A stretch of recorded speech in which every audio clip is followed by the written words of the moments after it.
Assalamualaikum warahmatullahi wabarakatuh.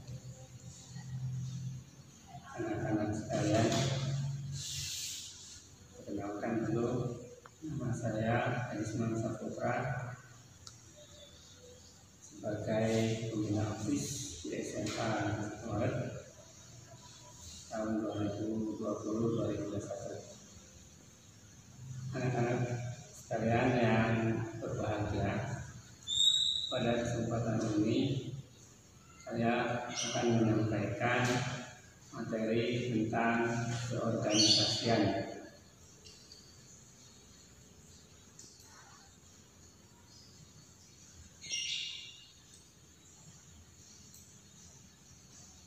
Mari kita lihat pada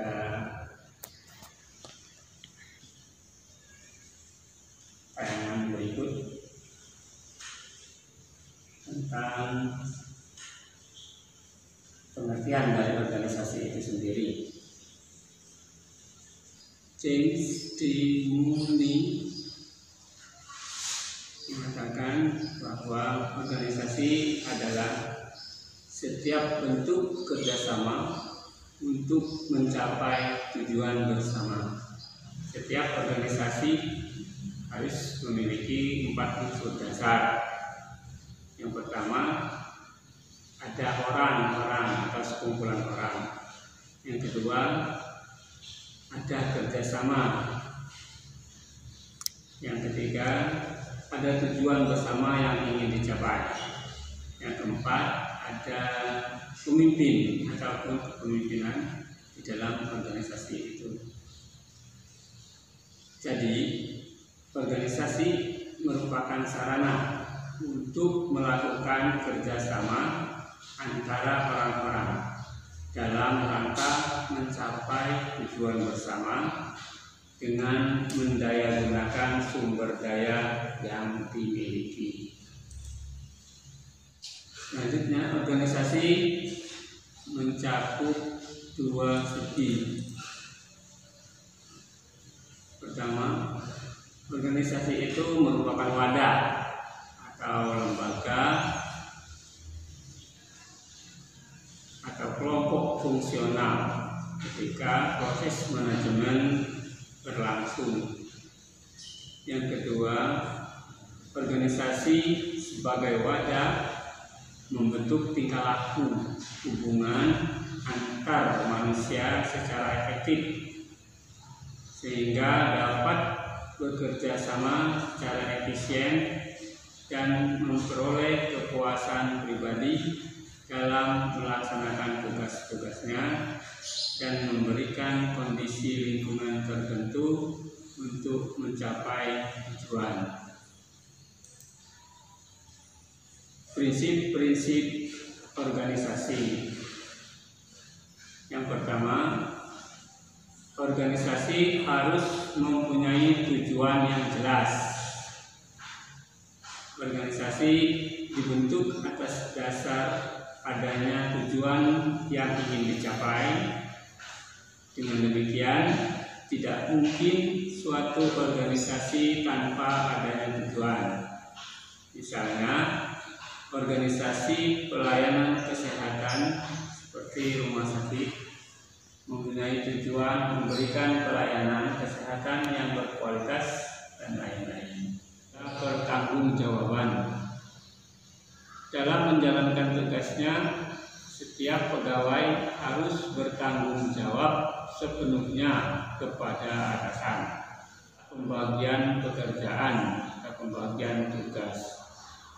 Agar kegiatan tersebut dapat berjalan optimal, maka dilakukan pembagian tugas atau pekerjaan yang didasarkan kepada kemampuan dan keahlian dari masing-masing pegawai ataupun bawahan. Adanya kejelasan dalam pembagian tugas akan memperjelas dalam pendelegasian wewenang, pertanggungjawaban, serta menunjang efektivitas jalannya organisasi. Prinsip kepemimpinan. dalam organisasi apapun bentuknya diperlukan adanya kepemimpinan atau pemimpin.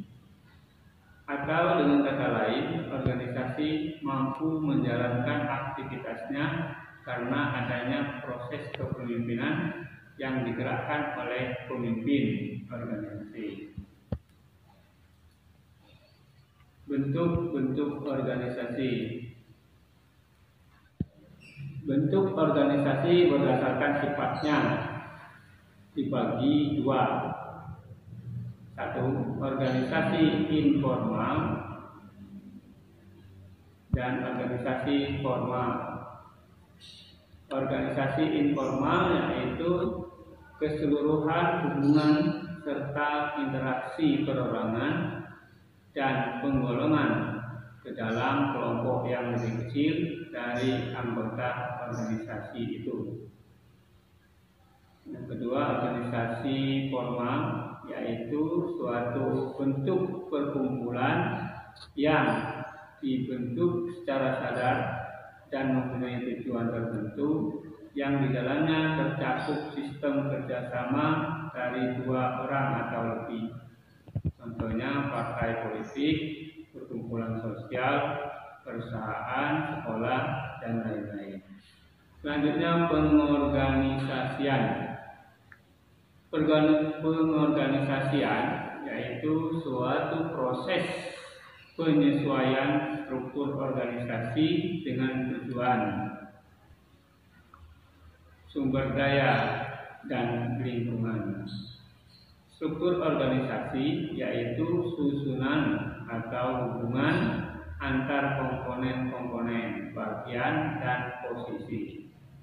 Struktur organisasi merinci pembagian aktivitas kerja dan menunjukkan tingkat spesialisasi dari suatu pekerjaan, serta menunjukkan hierarki dan struktur wewenang organisasi dan memperlihatkan hubungan pelaporannya. Fungsi pengorganisasian. Satu,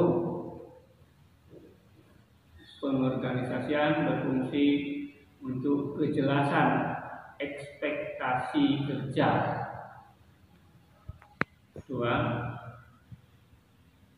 menghindari overlapping kerja tugas atau tumpang tindih tugas pekerjaan. Tiga, mengetahui arus aktivitas kerja.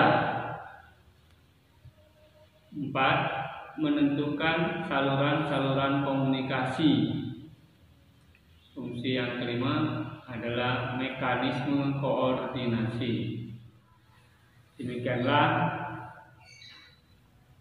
tentang keorganisasian ini. Terima kasih atas perhatiannya. Assalamualaikum warahmatullahi wabarakatuh.